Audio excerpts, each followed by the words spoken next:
Magandang araw sa lahat and welcome back sa GC Katalang Vlogs. At ngayong araw na to guys ay nagbabalik na naman tayo sa another travel vlog from this channel. Pero sa ngayon ay hindi tayo magta-travel sa Negros Oriental o sasakay tayo ng malaking eroplano na ito para mapuntahan ang Maynila. Yes po, pupunta tayo ng Maynila at ayan nakarating na kami, bababa na ako ng eroplano. So madami na tayong napuntahan na lugar sa Negros Oriental at baka naumay na kayo sa lugar namin kaya igagala ko na naman kayo sa Maynila. Actually dito first time na nakapunta ako sa Maynila guys, ilang ulit na lang ako nakapunta dito. Kaya huwag mag-alala kasi hindi naman ako ganon ka-ignorante sa lugar na ito. At sa ngayon may kasama pala tayong iba guys, ito si Ana Ros, ang dakilang third wheel naming dalawa na Ena, charot. Pero wala siyang ano ngayon guys, kasama kaya third wheel lang siya. Kakabreak lang niya nung last 5 years. At ang main reason kung ba't siya sumama sa gala namin na ito ay dahil maghahanap daw siya ng organic encounter. Kasi sa lugar namin wala organic encounter, organic fertilizer meron marami. At pagkalabas namin ng Terminal 3 ay ayan, sumakay na ako ng Move It at naghihintay matanggal yung visor ng helmet at sabihin, Kuya natanggal. Pero hindi natanggal guys at ayan nakarating na kami, kumain muna kami ng Pares. Ito yung pinunta namin ng Maynila guys kasi masarap ang pares nila dito kasi Tagalog. Bale dito pala kami kumain ng pares sa Baclaran, malapit sa Baclaran Terminal ng LRT. At ayan kumain na kami at meron pang kape. Asan ba yun? Ang tagal matimpla. Ayan na. Actually nung una kami pumunta din dito sa Maynila, dito rin kami kumain ng pares guys pero hindi na siya ang nagtitinda. At sa isang iglap ay naubos ko na pero si Ana Ros hindi pa. Ano ba yan? Wala siguro siyang gana. At kinabukasan ng umaga ay tanghali na kami nagising at pumunta na kami dumiretso sa SM MOA. Tama ba? Mall of Asia, SM Mall of... Basta yon kasi magja-jogging sana. Pero wala na kaming strength to carry on kasi hindi pa kami namahaw. Nagagahan pala. So ayan may nag-ano pala dito guys. Ewan ko kung nagkakarera pa to ng bisikleta. Basta merong ganyan at wala pang katao-tao pero may magja-jogging naman. At sa hindi inaasahang pangyari, ito ang naabutan namin dito sa seaside ng MOA. Akala ko nagja-jogging mga nandito pero mga pusa pala. Ayan, anong tawag dito? Basta may ginagawa silang hindi namin alam kasi mga pusa lang nakakaalam.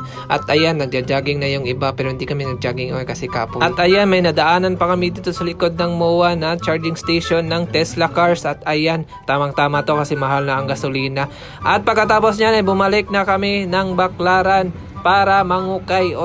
So sa mga hindi pa nakapunta dito sa Baclaran, ito po ang mga paninda nila. May mga ukay-ukay, vape juice, may perfume din sila dito. Ayan, more perfume. 50 pesos lang isa, pero maliliit lang. Sa unahan naman, at ayan, may mga bagahe sila, may mga t-shirt sila, at may mga sapatos din sila. Basta marami. 2 minutes to mention. At pagkatapos nyan ay pumila na kami para makabili ng ticket sa LRT para makapunta ng Luneta Park para mabilis. Bababa na lang kami sa UN, yun yung pinakamalapit dun. And as you can see, medyo maraming tao. Pero huwag mag-alala kasi kahit nakatayo kami at maraming tao, ay nakarating naman kami dito na walang ka-traffic. Malamang tren yung sinakyan.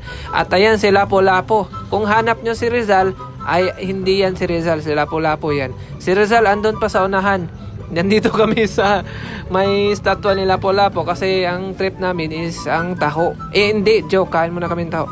Inihintay na may mag-open yung dalawang museum, alas 9 kasi mag-open. At nung alas 9 na ay nagbukas na itong museum, so inuna muna namin pasukin ang National Museum of Natural History. Tama ba?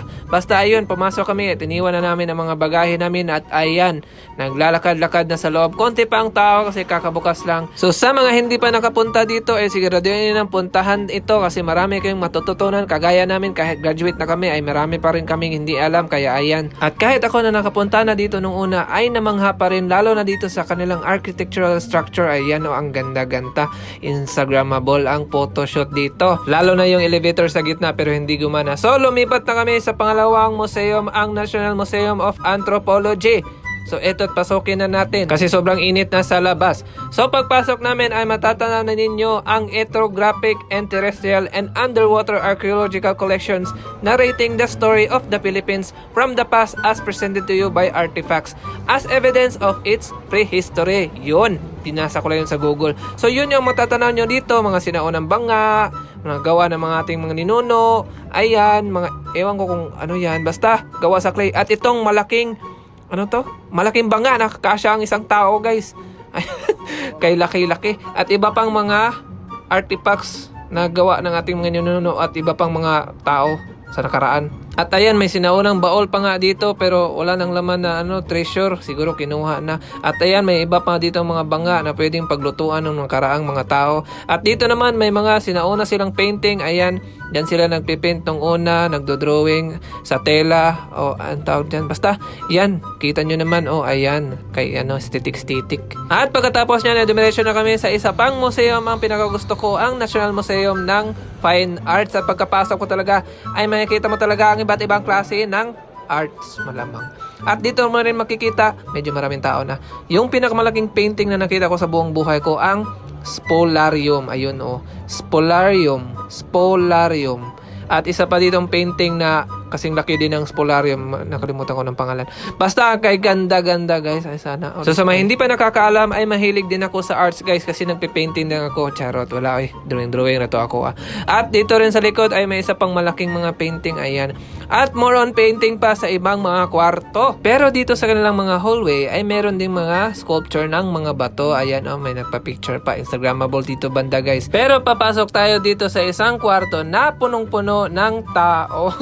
Di joke lang. Punong-puno ng mga painting guys. Iba't ibang uri ng arts. Ito naka-frame. Talagang painting talaga to guys. Ayan may konting mga history pa sa ilalim na nakalagay so pwede nyo itong basahin.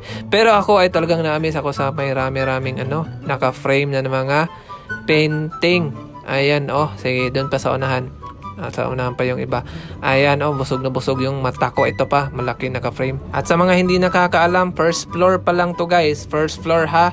So may mga iba pang mga display ng mga arts sa second floor at third floor ata. Pero hindi na namin pinuntahan kasi parang nalulula na kami. So lumabas na kami dito at pumunta na kami dumiretso sa Intramuros. At may konti akong maliit na few na trivia tungkol dito sa Intramuros. So alam nyo ba nung sa unang panahon, mga Kastila lang ang pwedeng manirahan dito habang ang mga Pilipino ay mga alipin. Ewan ko kung totoo yun yung sinabi ng driver ng sinakyan namin na e-bike na na-scam kami kasi sabi 40 pesos lang lahat daw. Pagbaba namin 40 pesos each pala. So ayun, di na kami sumakay. Nilakad na lang namin hanggang dun sa dulo hanggang makaabot kami sa Fort Santiago.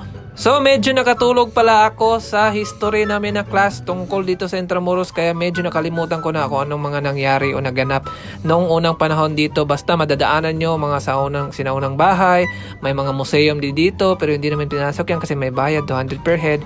Pero dito sa Manila, Casa Manila ay nakapasok kami 75 pesos per head nga pala ang bayad. Ayan, dyan sa loob yung Casa Manila. Pero bago kami makapasok ay nag-wait muna kami ng aming turn kasi 30 persons lang ang pwedeng makapasok sa loob per time kasi guys, medyo luma na tong Casa Manila.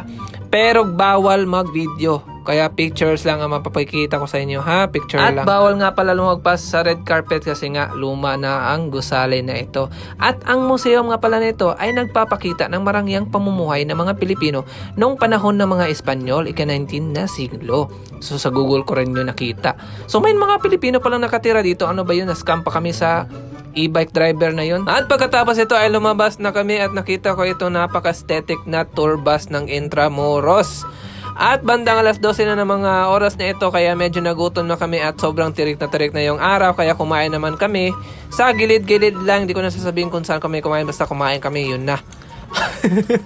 At ipagpapatuloy natin ang gala natin dito sa Maynila, lalo na dito sa Intramuros kung saan natin puputulin kasi medyo mahaba na to na video. So see you guys next vlog na lang, no? Go go!